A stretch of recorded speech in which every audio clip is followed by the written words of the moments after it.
Boa tarde, pessoal. Estamos aqui com mais um Eu, Você e a Bíblia. Já estou no pedaço e estou esperando você chegar por aqui. Hoje nós vamos conversar sobre Gênesis capítulo 26. Vou deixar digitado aqui para vocês. Ué.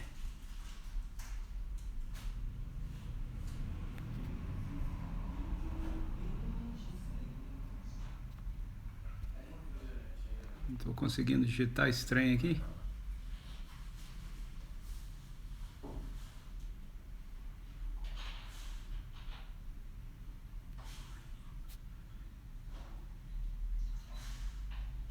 Olá, Norma. Camille, tudo bem? Bem-vindas. Rapaz, não estou conseguindo entrar aqui para digitar o meu negócio.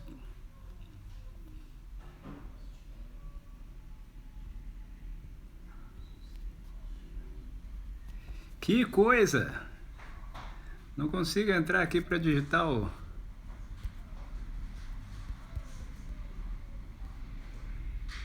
Ana Kelly, bem-vinda. Olá, Arlindo. Fala, Marcelo. Pá.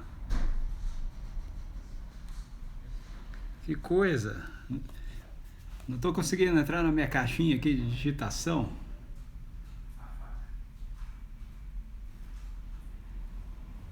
E aí, pessoal, como estão? Bom, hoje é Gênesis capítulo 26, ok? Eu não estou conseguindo digitar aqui na minha caixinha, sei lá por que não está entrando. Mas muito bom estarmos juntos aqui.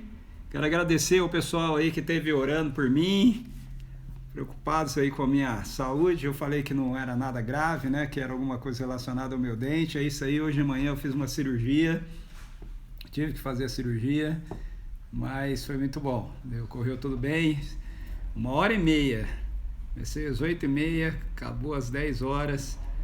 Começou às 8h30, né? Um pouquinho depois, quase 1h30 de cirurgia, mas tudo correu bem. E tá tudo tranquilo, graças a Deus. Era mesmo um canal aqui que estava me dando trabalho. Graças a Deus pelos dentistas, pelos médicos, por Deus compartilhar a sabedoria dele com o pessoal. Vamos ver quem mais entrou por aqui. Fala a Melânia, a Mel aqui, ó. Ana, tudo bem com vocês? Bem-vindos. Fabiana Guzmão, bem-vinda. Marcos Miraca. Oh, I'm sorry. Messi. Ana Messi. I'm sorry. I speak in this live in Portuguese, ok?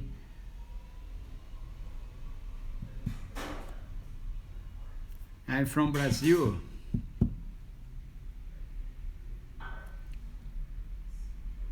I'm sorry for to talk with you in English.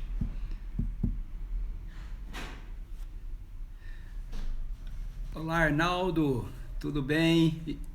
Ilse, bem-vinda também. Consaulo, boa noite para vocês. Estou aguardando o pessoal entrar aqui.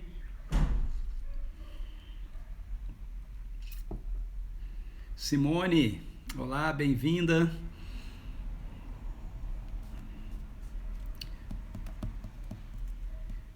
Muito bom ter vocês todos aqui. Aproveita você que entrou aí, ó, e usa o direct, ok? Esse aviãozinho para convidar outras pessoas para estarem dizendo: ei, a live está começando, vamos lá, vamos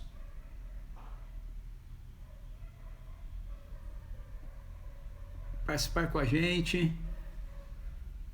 Carmen Silvia, bem-vinda. Olá, Sônia Casais. Muito bom ter cada um de vocês aqui. Deixa eu ver se eu dou uma ajeitada nessa luz aqui. Aí, acho que melhorou, né?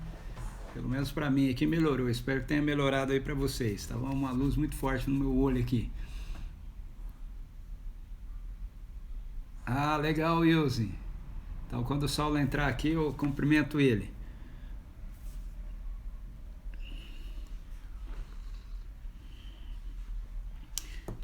Tô tomando um cafezinho aqui, ó. A Starbucks lançou uns cafés para aquela máquina Nespresso e eu comprei uns aqui para provar. Vocês já provaram? Quem usa aquela máquina Nespresso? Eu tenho aqui. Antes a Nespresso era exclusiva, agora liberou aí para outras marcas fazerem as cápsulazinhas para serem usadas nelas também. Comprei umas das Starbucks aqui, muito boas. Ah, que bom, Ilse. Que bom.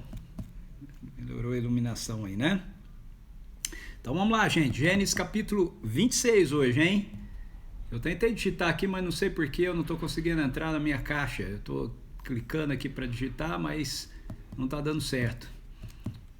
Mas vamos lá. O Instagram fez umas mudanças aqui, né? Agora até a gente acostumar com ele, de novo a gente fica meio perdido.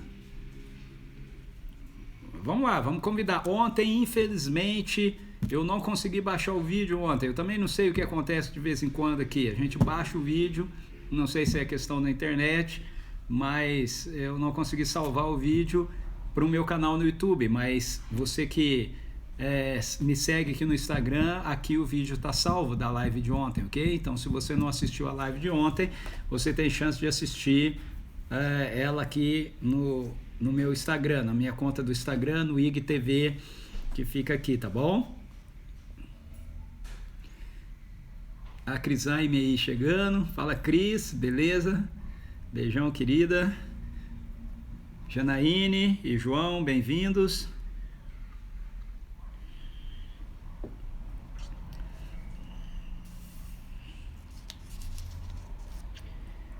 Vai abrindo a sua Bíblia aí.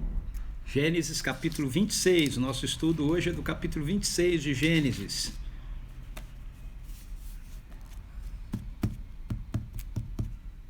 Você que entrou, não sai não, tá bom? Fica aí. A gente dá sempre um tempinho a mais pro pessoal ir chegando aqui, como vai terminando, né, o dia, 6 horas, aí o pessoal chegando em casa, a gente sempre dá um tempinho a mais. Quem é que chegou por aqui? Deixa eu ver também. Eu já comentei, a Janaíne e o João já comentei. Cristina, bem-vinda, boa noite. O Saulo chegando por aqui. O reverendo Gustavo também. Fala aí, meu querido irmão e amigo. Paz. Vamos lá, gente. Gênesis, mais um minutinho, hein? Vou dar mais um minutinho. Gênesis capítulo 26.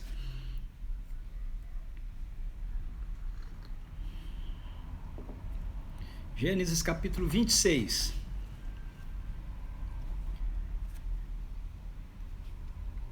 Vamos ver se eu dou uma ajeitada aqui melhor. Aí, melhorou, né?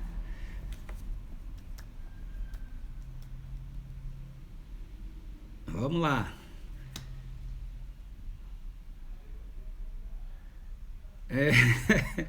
Pois é, cara, essa barba branca tá aqui. Ela revela a minha idade, né? Isso aí. Oi, Camille, voltou? Que bom.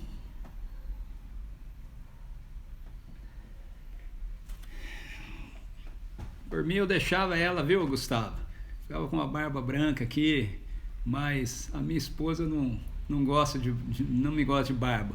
Então toda vez que ela começa a crescer, ela fala, e essa barba aí? Aí eu já sei que tá na hora de eu rapar. Já devia ter feito ela já, mas tô aqui, eu sempre vou tentando mantê-la, mas a Larinha tá uma graça, cara, tá cada vez mais fofa, cada vez melhorando a fala dela, mais fazendo as frases maiores, os raciocínios dela. Hoje nós tivemos que assistir 400 milhões de vezes a Bela e a Fera dançando. Ela assistiu o desenho da Bela e a Fera aqui, e aí chegava na parte da dança da Bela e a Fera, ela falava de novo, terminava a dança de novo. Aí o meu filho falou que ontem ela assistiu lá com ele e ele dançou com ela na hora da dança, e ela ficou apaixonada.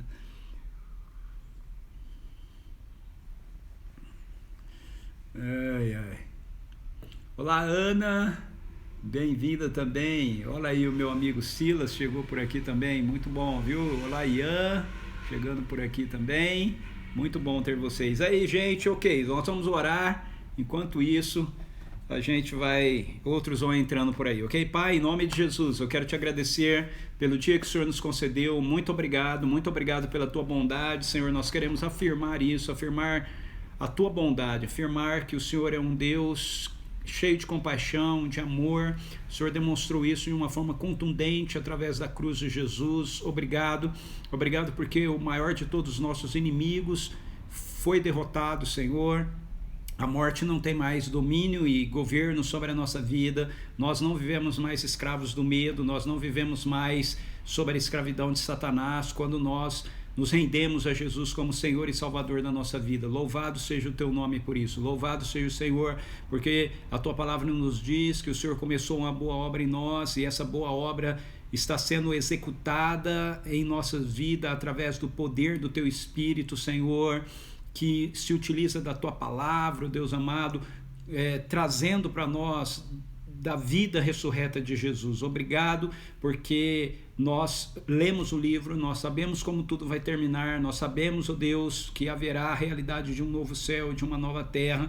O nosso coração anseia por isso. Enquanto isso não chega, nós queremos andar conscientes de que essa realidade já se tornou disponível a todos nós que nos relacionamos com o Senhor, e nós queremos carregar essa realidade da presença do céu em nós, ó Deus, por onde quer que a gente vá, por onde quer que nós passemos, ó Pai. Obrigado pela tua palavra, obrigado porque o Senhor não nos deixou no escuro, o Senhor nos trouxe revelação. A tua palavra nos diz que o Senhor é luz e que o Senhor revela-se a nós, ó Deus, através da tua palavra e através do teu Espírito que vive em nós. Obrigado porque nós temos a oportunidade, Deus, de abri-la. Enche o nosso coração de amor por tua palavra, Deus amado, de expectativa por ao lermos a tua palavra, estarmos realmente sendo conduzidos pelo teu Espírito ao teu coração, a intimidade do teu coração, Senhor. Obrigado por cada uma das pessoas que se encontram aqui, por aqueles que ainda vão chegar, aqueles que vão ter acesso àquilo que a gente tem compartilhado nessa live, Senhor amado, numa outra oportunidade, num outro momento. Nós cremos que nada do que é feito aqui é feito na nossa sabedoria, na nossa força ou na nossa capacidade humana, mas é feita, Senhor Deus, em parceria com o Senhor, de maneiras que nós colaboramos com aquilo que o Senhor está realizando, aquilo que o Senhor está fazendo, e bem dizemos e glorificamos o Senhor por isso. Eu oro agora por cada pessoa que se encontra aqui. Eu peço em nome de Jesus que, se há pessoas aqui nessa live me ouvindo agora que estão precisando de um toque de cura no seu corpo físico, Espírito Santo, eu peço que o Senhor venha em nome de Jesus e libere o teu poder de cura sobre a vida dessas pessoas agora, em nome de Jesus.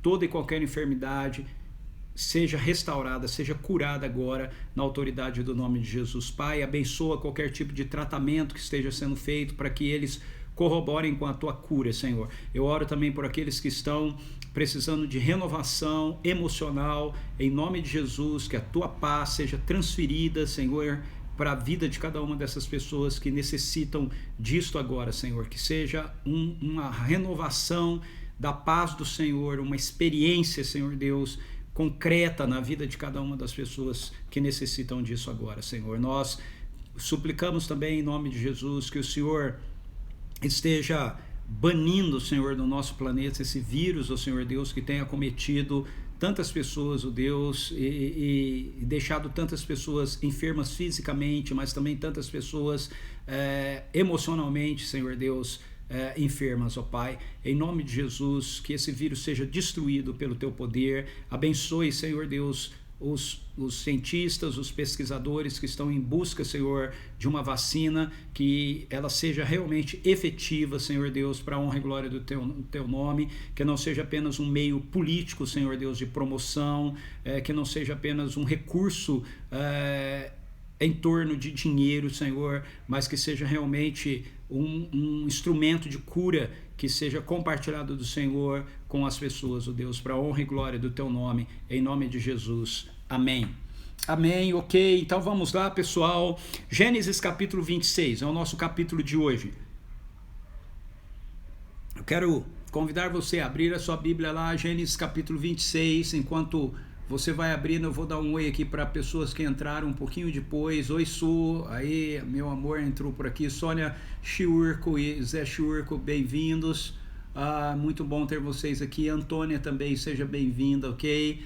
Noêmia, bem-vinda. E Ruth Jerônimo, bem-vinda, ok? Deus abençoe a vida de cada um de vocês. Gênesis capítulo 26 diz assim: houve naquela região uma época de grande escassez de alimentos, como ocorrera no passado, no tempo de Abraão. Por esse motivo Isaque foi até a cidade de Gerar, onde Abimeleque era o rei dos filisteus. O Senhor apareceu a Isaque, orientou: não desças ao Egito, fica na terra que eu te indicar, habita nessa terra, eu estarei contigo e te abençoarei, porque é a ti, a tua raça, que darei todas essas terras, e manterei o juramento que fiz a teu pai Abraão. Farei a tua descendência numerosa como as estrelas do céu, e lhes darei todas essas terras, por tua posteridade serão abençoadas todas as nações da terra, porquanto Abraão me obedeceu, guardou as minhas ordenanças, meus mandamentos, meus princípios e minhas leis. Isaque, portanto, estabeleceu-se em Gerar. Eu quero começar com esses primeiros 6 versículos aqui. Então, Gênesis capítulo 26 começa nos falando de um período da vida de Isaque, onde ele, assim como ocorrera no passado com seu pai Abraão, enfrentou uma crise econômica na sua vida. Você precisa se lembrar que essa sociedade é uma sociedade agrária, vive da pecuária, vive da agronomia, vive da terra, ok? Com criação de ovelhas, plantação e tudo mais. Então, quando o texto diz aqui que houve uma grande seca, significa que eles estavam passando ali por uma fase de crise econômica, ok? Assim como hoje em dia nós temos as nossas crises econômicas, a gente tem vivido aqui um ano, num ano mundial, né, atípico, marcado por essa questão toda relacionada à pandemia. Eu penso que muitas pessoas ainda não perceberam o impacto social dessa realidade. A gente é muito manipulado, né, pela mídia que está o tempo todo apenas bombardeando em torno da perspectiva do vírus e da enfermidade causada pelo vírus, o que eu não estou aqui barateando, é muito sério, é muito importante, ok? A preocupação com isso, mas as dimensões dessa realidade não estão restritas apenas a essa perspectiva. Se você, assim como eu acredito que a maioria que é como eu, vai ao mercado, faz compra, você sabe que está havendo um impacto econômico, ok? A televisão não trabalha muito com isso, a mídia não trabalha muito com isso, mas a gente tem tido um impacto na nossa economia, tem tido um impacto na economia global. É óbvio que isso tem a ver com muitas dimensões diferentes. Então, no meio de toda essa situação, nós temos vertentes da economia que foram muito beneficiadas, mas nós temos outras vertentes que foram muito prejudicadas por tudo isso que ocorreu ao longo desse ano de 2020. Muitas pessoas quebraram, muitas pessoas tiveram seus negócios fechados, e principalmente as pessoas mais pobres, ok, que carecem do alimento mais básico, certamente estão sofrendo um impacto. No começo desse ano, por exemplo, um pacote de 5 quilos de arroz mais caro, você pagava 14, 15 reais. O arroz está acima de 20 reais. Em alguns lugares chega, e teve períodos aqui que chegaram a 34, 44 reais, né? O feijão acima de 7 reais, o óleo muito caro, ou seja, o alimento básico, ok, da população está muito caro. Então isso afeta diretamente a camada da maior parte da nossa população, da nossa sociedade, que se constitui de pessoas de uma economia mais básica. Então é uma situação que nós estamos enfrentando. Os economistas, os especialistas ainda dizem que nós vamos enfrentar uma situação um pouco pior ainda do que isso. A gente precisa ter consciência disso, ok? Então eu estou apenas mencionando isso para fazer uma ponte aqui com Gênesis capítulo 26, mostrando que quando o texto começa dizendo que a economia, que havia uma grande seca, ok, naquele período lá onde Isaac vivia, ele está de outras maneiras, de uma maneira diferente, falando que Isaac estava lidando com uma crise econômica, ok, ali na sua vida e no seu período. E aí o que eu quero reforçar aqui é que, conquanto esse seja o início, né, do texto dizendo que havia uma grande crise, veja que Isaac, ele se move segundo a direção e segundo a orientação que o Senhor dá a ele. O texto diz que o Senhor apareceu a Isaac no verso 2 e o orientou: não desça ao Egito. Ou seja, muito provavelmente Isaac ou as pessoas da sociedade da época estavam se movendo para o Egito, porque o Egito não estava sendo afetado por essa questão da fome, ele tinha uma economia mais estável por conta disso. Então provavelmente as pessoas estavam tomando essa decisão de irem para o Egito. Isso é outra característica de Isaac, né, e daquela cultura. Muitos deles eram nômades, eles viajavam e mudavam de terras assim, e o Senhor então aparece para Isaac e disse para Isaac não seguir o fluxo, não seguir a corrente, ok? Vou contextualizar de novo, né? Econômica, ok? Não seguir o parecer dos economistas. Esse é um princípio que nós precisamos aprender. Então, o primeiro princípio que eu quero tirar do texto aqui para nós como seguidores de Jesus, ou se você se tornar um seguidor de Jesus, nós precisamos aprender a tomar as nossas decisões e a seguir a direção da nossa vida, não baseado naquilo que a sociedade aponta, não baseado naquilo que a sociedade diz. Nós precisamos aprender a ouvir o Senhor. Pode parecer muito sensato, ok, para nós, e eu vejo muitos cristãos fazendo isso, dizendo não, mas a gente precisa ouvir os especialistas, ouvir as pessoas, ok, sim, a gente precisa ouvi-los, segui-los nem sempre, ok, porque as escrituras mostram isso o tempo todo para a gente.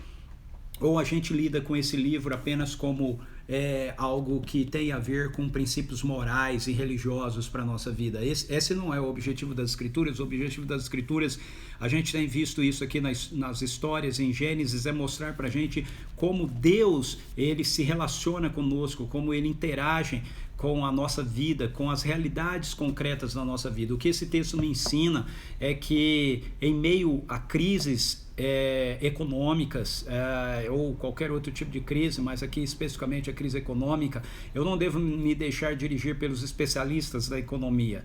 Eu não devo dar atenção, em primeiro lugar, àquilo que a sociedade está realizando, está fazendo. Eu preciso ouvir o Senhor.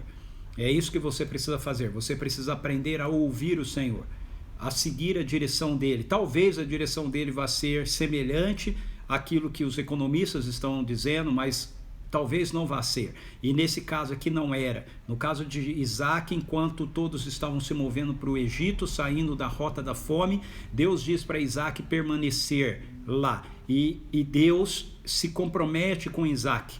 Ele diz para Isaac que ele vai abençoar a vida de Isaac, porque ele tem um compromisso, ele tem uma aliança com Abraão.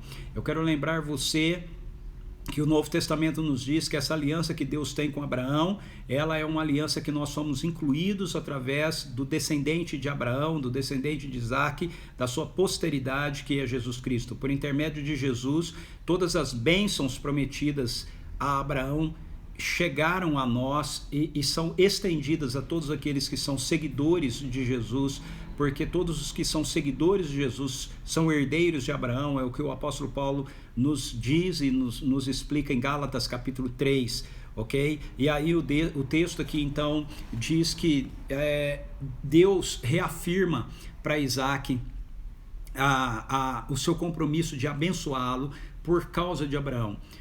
Porque Abraão foi um homem que Deus diz obedeceu as minhas ordenanças, obedeceu os meus mandamentos, obedeceu os meus princípios e obedeceu as minhas leis.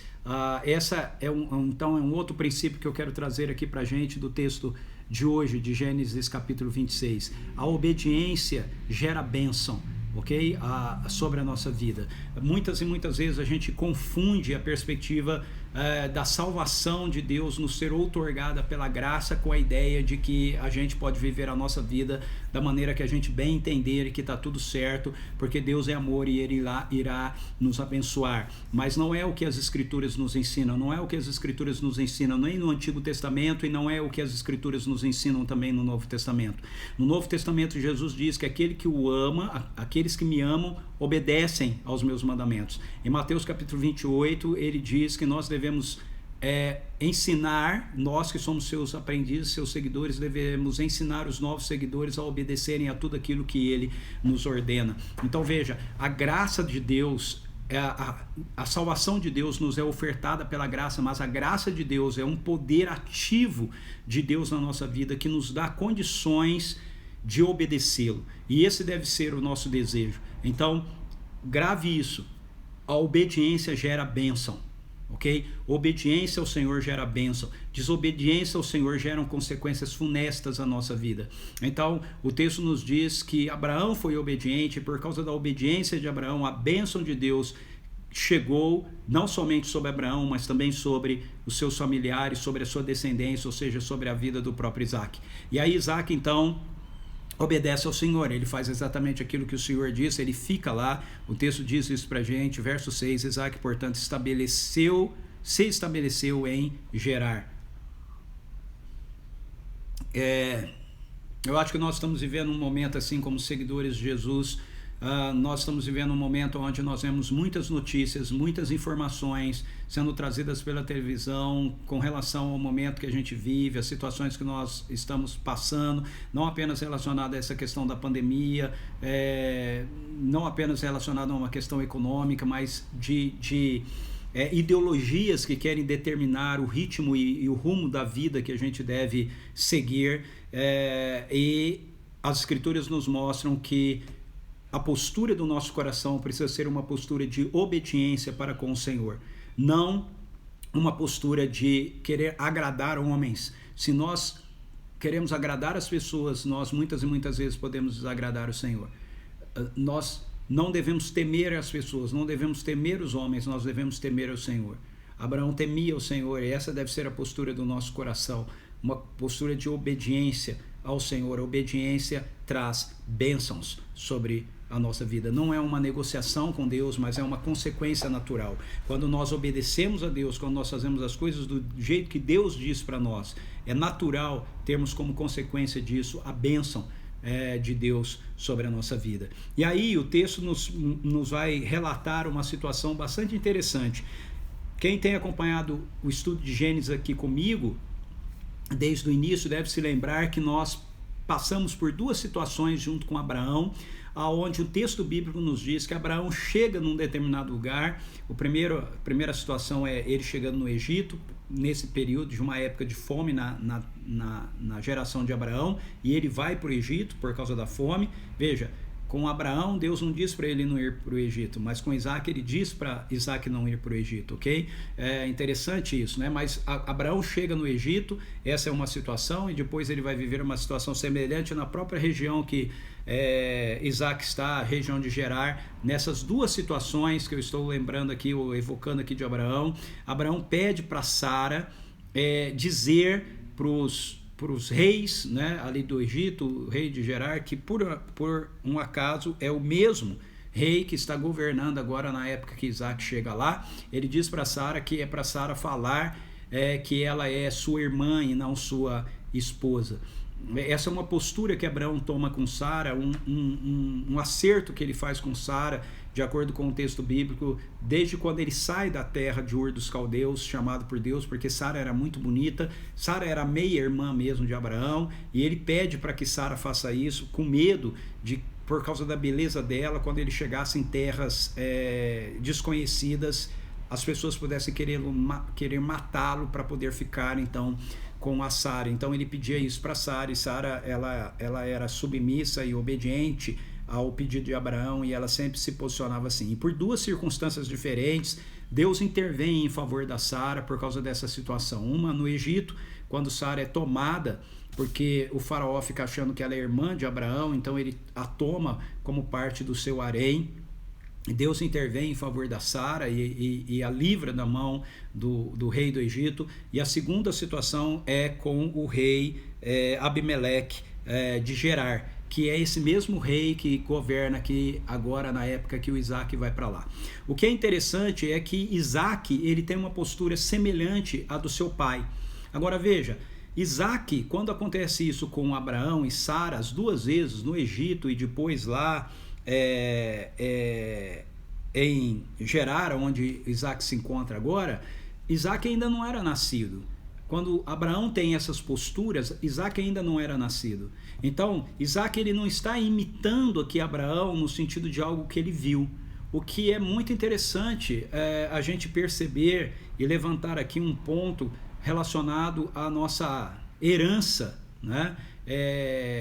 A nossa hereditariedade, a posturas que muitas vezes nós temos que são carregadas, né, por nós, porque elas vêm de uma certa forma de influência familiar para nós, não é?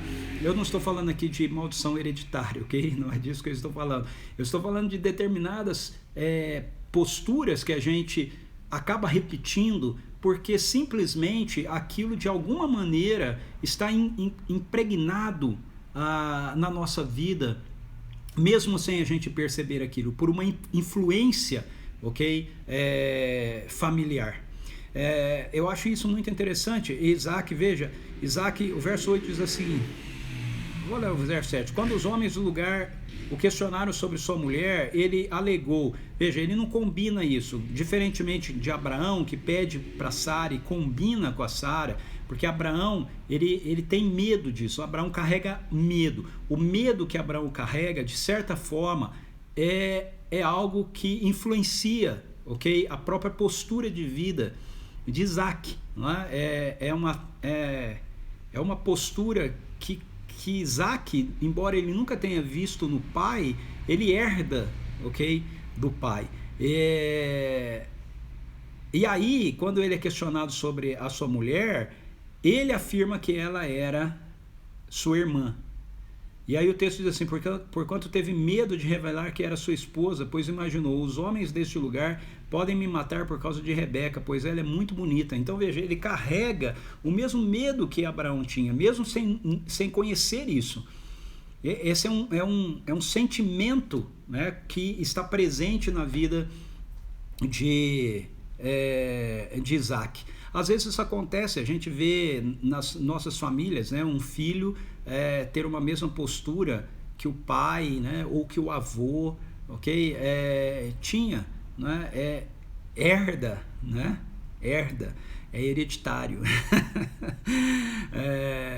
Como uma influência, né, familiar, uma influência na família. Não que isso não possa ser quebrado, né, mas é uma realidade, e eu acho bem interessante isso aqui no texto.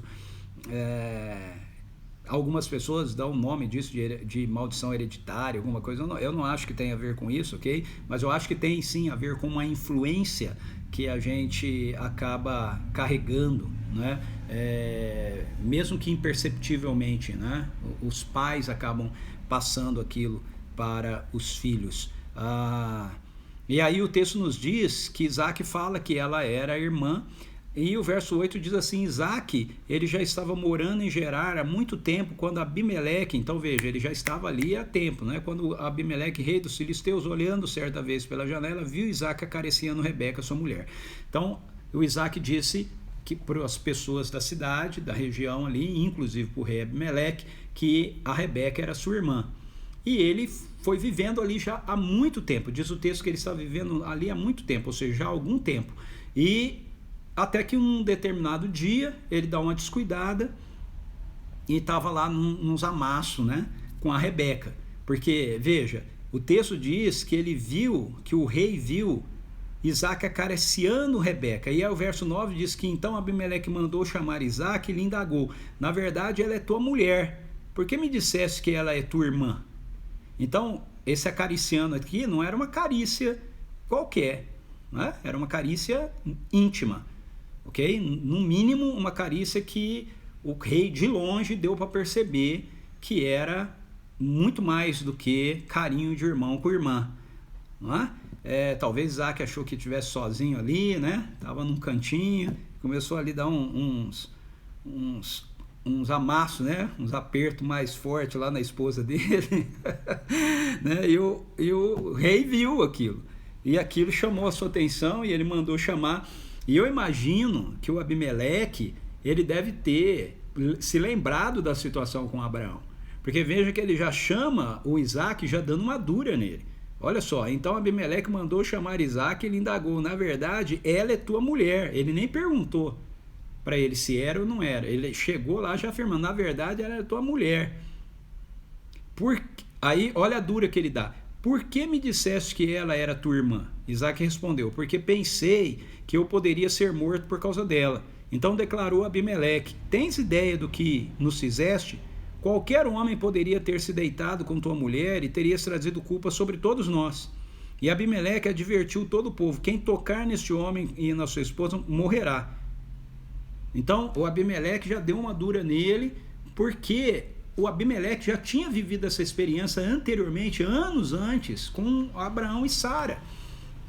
E aí ele falou, opa, de novo não, né? E aí ele dá uma dura em Isaac e ele manda que ao povo lá, né, que ninguém deveria tocar em Isaac ou na Rebeca, porque iria morrer, né, por causa da experiência que ele já tinha vivenciado antes com Abraão. Aí a gente chega no verso 12. O verso 12 diz assim, ó, Isaac semeou naquela terra e naquele ano colheu cêntuple, porque o Senhor o abençoou. Então eu quero ligar o verso 12 agora ao início do texto. Verso 1 do capítulo 26, diz assim, houve naquela região uma época de grande escassez de alimentos, como ocorrera no passado, no tempo de Abraão. Por esse motivo Isaac foi até a cidade de Gerar, onde Abimeleque era o rei dos filisteus. O Senhor apareceu a Isaac e orientou, não desças ao Egito, fica na terra que te indicarei. Isaac semeou naquela terra e naquele ano colheu o cêntuplo, porque o Senhor o abençoou. Então veja, como eu falei no início aqui, a lógica da sociedade na época de Isaac eram as pessoas migrarem para o Egito, porque no Egito não estava tendo fome. Esse era o eixo econômico, essa era a orientação dos economistas. Mas Isaac, ao contrário daquilo que a sociedade estava fazendo, ao contrário de seguir a agenda dos economistas da sua época, ele ouve o Senhor e ele fica em Gerar, ele fica naquele lugar onde a fome estava assolando. E aí, no verso 12, a gente vai ver Isaac tomando uma postura que vai completamente contra também todo o projeto de investimento que a gente se faz numa sociedade agropecuária em época de seca. Veja, se você está vivendo uma época de seca, onde não há chuva e você tem grão, a última coisa que você faz é plantar. Você estoca os seus grãos, você vende os seus grãos mais caro, você espera, ok, para poder plantar, porque você sabe que se você plantar, você não vai ter uma boa colheita. Mas o que Isaac faz? Isaac tem uma postura aqui que revela para a gente, que reflete para a gente as realidades do reino de Deus, que são realidades contrárias àquilo que a gente vê sendo praticado, ok? Na agenda, vamos colocar assim, natural. O Isaac faz algo inusitado, Isaac faz algo que ninguém estava disposto a fazer. Isaac planta. Então, essa é uma postura que nós, como filhos e filhas de Deus, precisamos carregar, uma postura do reino que nós precisamos carregar. Nós precisamos aprender a estar nessa posição aonde, por causa de quem Deus é e por causa da fidelidade dele para conosco, nós acreditamos que podemos ir contra aquilo que a sociedade anuncia para a gente como caos. O anúncio é de seca. Ninguém planta na seca. Mas o que Isaac faz? Isaac planta. Mas por que Isaac planta? Isaac planta porque o Senhor afirmou para ele, como nós vimos um pouco antes aqui, que estaria com ele e o abençoaria. Então, se Isaac entende que se o Senhor está comigo, ele vai me abençoar, o que eu preciso é de colheita, então eu vou plantar. E aí Isaac planta, e o texto nos diz que o Senhor abençoou Isaac, que ele colheu naquele ano, ou seja, num ano de seca, ele colheu o cêntuplo do que ele plantou. Meu querido e minha querida, se você está me ouvindo e você é uma pessoa que tem negócios, ok? Você tem o seu negócio próprio, você é um empreendedor, eu quero incentivar você a acreditar, elas são superiores a tudo aquilo que a sociedade diz ao nosso redor. Talvez nós estejamos vivendo num momento onde a economia toda e todo mundo está dizendo que nós estamos vivendo num momento péssimo. E talvez seja um momento onde você, como um empreendedor do reino, deva fazer como Isaac fez. Um momento onde todo mundo está pensando em poupar, um momento onde todo mundo está pensando em guardar, um momento onde todo mundo está pensando em não investir. Talvez seja exatamente o momento onde você precisa ter a coragem de semear na convicção de que o Senhor vai te abençoar e você vai colher o cêntuplo daquilo que você fez. Não, isso não é teologia da prosperidade, ok? Isso é Bíblia. Está aqui. Às vezes, por causa de erros que alguns ensinos cometem, como esse da teologia da prosperidade, que fica prometendo para a gente prosperidade em prol ou em torno da nossa ganância, a gente abre mão de ensinos que as Escrituras nos dão. E um ensino que as Escrituras nos dão é que Deus nos abençoa e Ele faz prosperar o negócio daqueles homens, daquelas mulheres que o amam e o temem.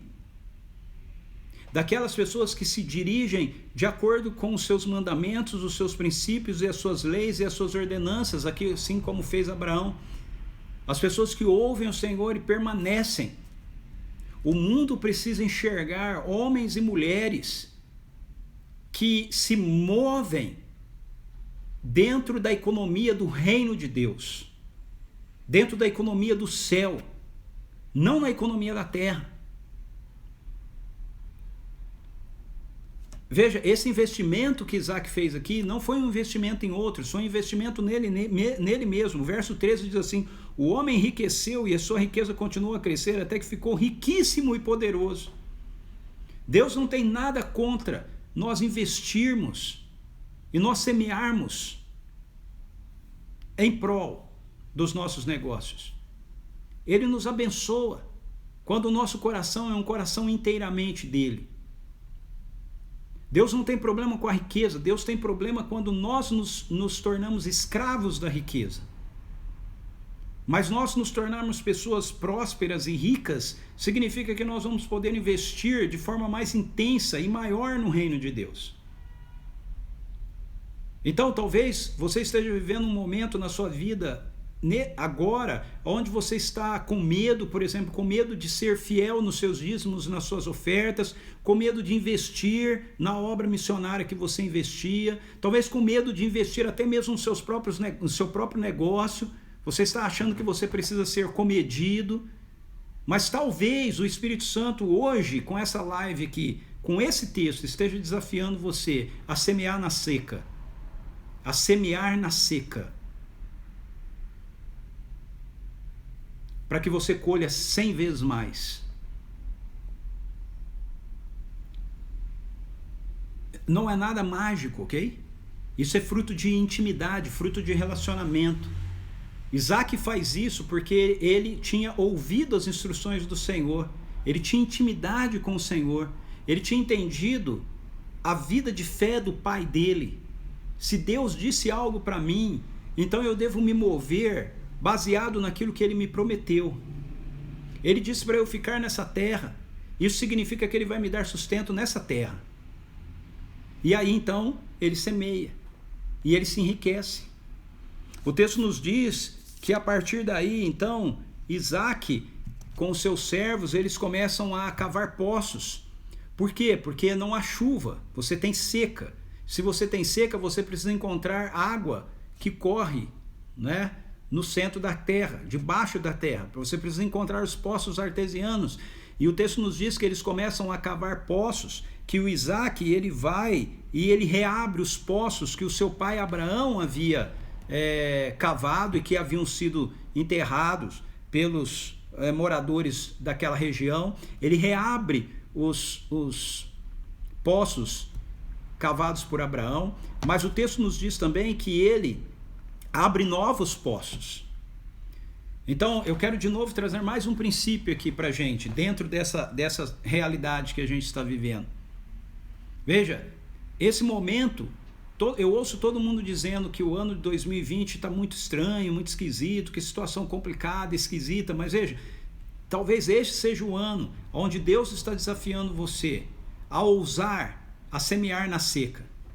Um ano onde talvez Deus esteja desafiando você a desentulhar coisas que foram entulhadas.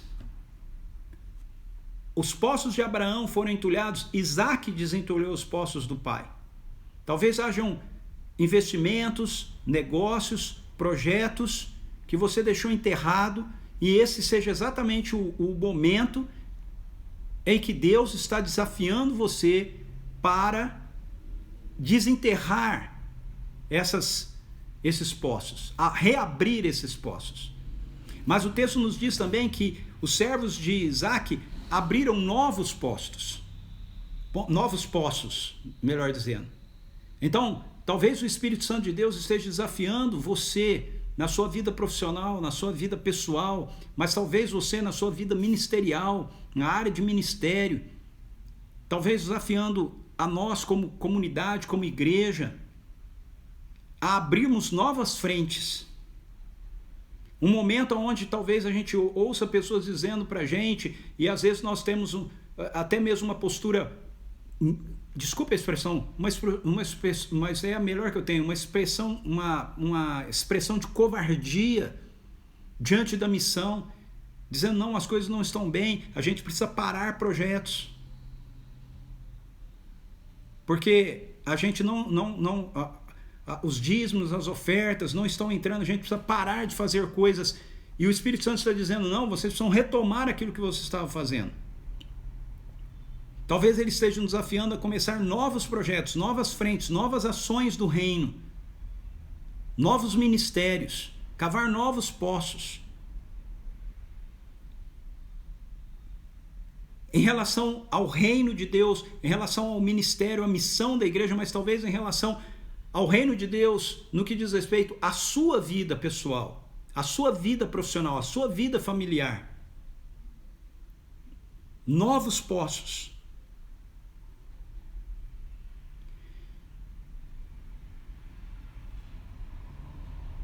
Não como uma aventura irresponsável, mas como fruto da nossa vida estar centrada na intimidade com o Senhor. Isso é claro no texto aqui para a gente, quando a gente vê a estrutura do texto. Veja o capítulo 26, é aberto dizendo que Deus falou com Isaac. E ele encerra essa primeira sessão dizendo que Deus falou com Isaac. Ou seja, tudo que está acontecendo aqui acontece em meio a Isaac ouvir a voz do Senhor. E a Isaac responder a ela com fé, uma fé que o leva a correr riscos, a acreditar e resgatar projetos que ficaram para trás, poços que foram entulhados, a plantar num período de seca, a abrir novos poços, a responder ao Senhor em devoção. O texto termina dizendo, naquela noite o Senhor lhe apareceu e prometeu, eu sou o Deus de teu pai Abraão, nada temas, pois estou contigo, eu te abençoarei, multiplicarei tua posteridade em consideração ao meu servo Abraão. Veja o que ele diz. É assim que encerra essa sessão. Mas Deus também começa essa sessão dizendo assim: farei da tua descendência, verso 4, numerosa como estrelas do céu, e lhe darei todas essas terras, e por tua posteridade serão abençoadas todas as nações da terra, porque Abraão me obedeceu, guardou as minhas ordenanças, meus mandamentos, meus princípios e minhas leis. O texto começa com Deus dizendo para ele: não tenha medo de nada, eu estou com você, eu vou te abençoar. O texto termina com Deus dizendo para Isaac: seja corajoso, não tenha medo de nada, eu estou com você, eu vou te abençoar.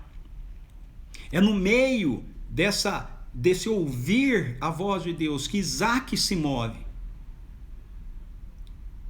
Então, nós estamos vivendo um momento na nossa vida que nós precisamos ouvir menos a Globo News, nós precisamos ouvir menos a Rede Globo, nós precisamos ouvir menos aquilo que a sociedade, os especialistas têm a nos dizer, e nós precisamos entrar mais na presença de Deus, e nós precisamos orar mais, e nós precisamos ouvir mais a voz do Senhor falando conosco, Ele nos dizendo o que fazer, Ele nos dando a direção do que fazer, e responder a ela, como Abraão, em obediência, guardando as ordenanças, os mandamentos, os princípios, as leis, como Isaac, em devoção.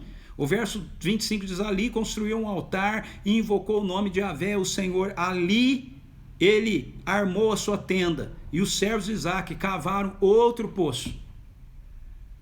Devoção nos leva à missão, devoção nos leva à ação. E quando nós vivemos uma vida assim, as pessoas que estão ao nosso redor percebem a presença de Deus conosco e percebem o poder do reino se manifestando na vida da gente. É o que acontece com Abimeleque. Veja, Abimeleque viu a presença de Deus com Abraão, e ele foi até Abraão, lá em Gênesis 21, 22 nós lemos isso, fazer uma aliança com Abraão, porque ele diz: a gente vê que o Senhor está com você, Ele está te abençoando, você é um príncipe de Deus. E Abimeleque, os versos 26 até o verso 33, mostra isso para a gente de Gênesis 26. Ele vai até Isaac, ele procura Isaac como ele procurou Abraão, para falar a mesma coisa. Ou seja, aquilo que ele viu na vida de Abraão, ele vê na vida de Isaac. Há uma transferência aqui da intimidade, da unção de Deus com Abraão para Isaac, que é identificável. As pessoas ao nosso redor conseguem identificar a unção de Deus sobre a nossa vida, conseguem identificar a bênção de Deus conosco, conseguem identificar, olhando para os nossos negócios, para a nossa família, para o nosso comportamento, para o nosso temperamento.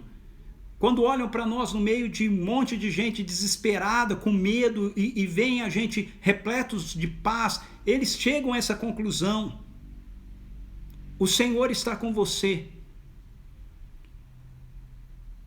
Verso 28, ao que eles responderam: vimos com clareza que o Senhor está contigo, por isso combinamos, façamos um juramento entre nós, queremos estabelecer um acordo contigo.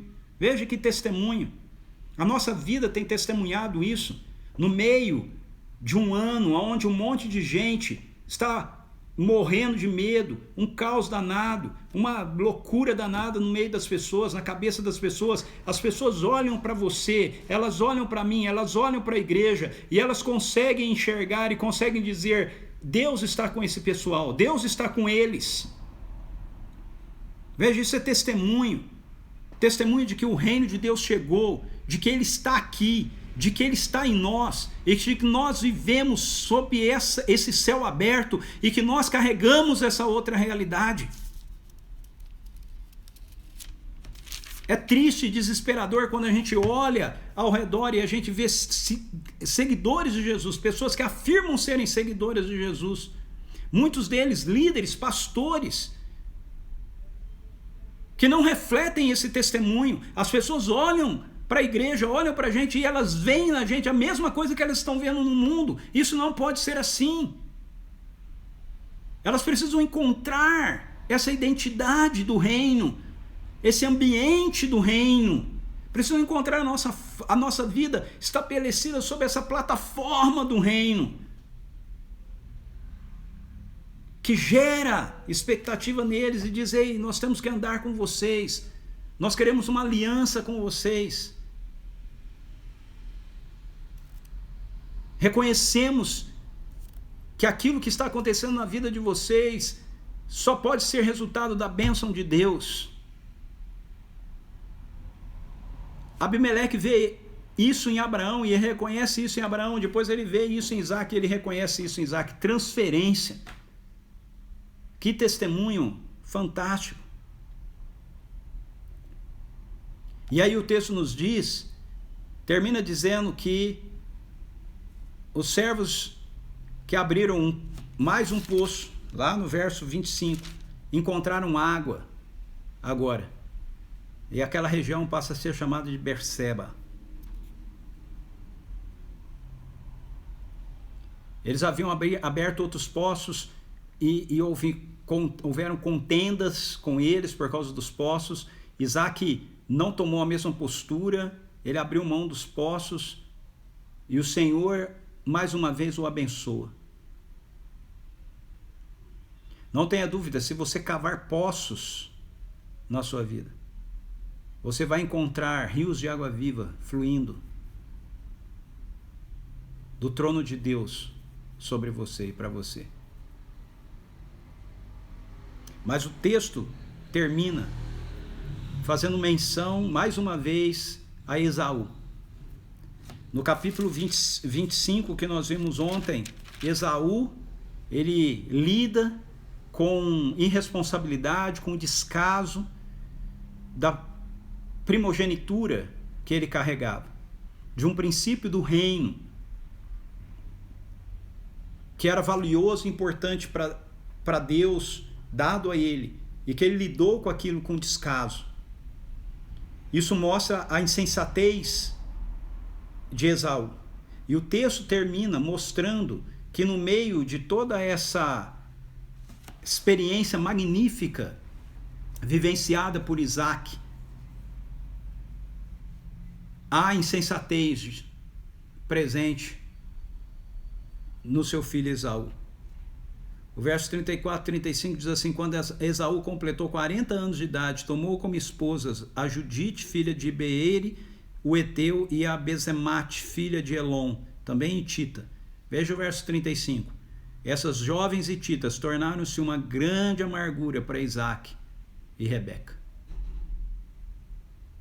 Então, eu quero terminar dizendo que nós podemos vivenciar experiências maravilhosas, profundas com Deus, mas isso não significa que a gente não vá ter situações na vida da gente que possam trazer grande amargura para o nosso coração. E às vezes essas situações vêm de dentro da nossa própria família, de dentro da nossa própria casa. A gente, portanto, não deve definir a nossa vida de intimidade com Deus ou a nossa vida de relacionamento com Deus a partir das circunstâncias que nos cercam, sejam elas boas ou ruins. Podemos ser pessoas que estão caminhando em grande intimidade com Deus e ainda assim lidarmos com circunstâncias que trazem grande amargura para a nossa vida. Por quê? Porque a história revelada nas Escrituras, a história bíblica, nos revela a realidade. E a realidade é que Deus está se relacionando comigo e com você num mundo que não era para ser assim. Beleza? Fica aí. Essa é a nossa live de hoje. Deixa eu dar uma passadinha rapidinho aqui. Ô louco, essa luz aqui hoje está muito forte, né? Fiquei brilhante aqui. Deixa eu dar uma olhada aqui quem é que entrou depois, para eu só dar um alôzinho bem rapidinho. Falei com a Ruth, acho que não, né? Olá, Ruth Jerônimo, Noêmia, Edson, Luiz Gonçalves, olá. Felipe, bem-vindo. Fala, Paulo Bosch, Ana Souza, Fábio Barbosa, Cauê Simons, é isso? Renan. Amém, é isso aí, Gustavo. É o mesmo Deus. Isso aí. Fala, Gabriel, Ana Rios, Margarete, Rodrigo, Marcos, Valdir, Viana, bem-vindo também. Oi, Cati, beleza? Beijão aí pra turma, ok? Papai, mamãe aí. Fala, Bruno. Que bom, Camille. Legal. Ok. Muito bem, obrigado, amor. Você que me ama demais. Ok, gente, Deus abençoe. Amanhã é a nossa última live da semana. A live de amanhã, deixa eu explicar para quem está participando com a gente aqui pela primeira vez. A live de amanhã é uma live de perguntas e respostas, ok? Daquilo que rolou aqui durante a semana. Então, se você tiver alguma dúvida, amanhã é a chance de você estar na live aqui e você perguntar, ou se você tem qualquer texto aqui que você queira que eu dê uma aprofundada, amanhã você também tem a oportunidade de fazer isso, ok? Então eu espero você amanhã às 18 horas, beijo no coração de todo mundo, você que entrou depois, a live fica aqui na minha conta do Instagram, dá para você assistir todinha, beleza? Fui, que Jesus abençoe você.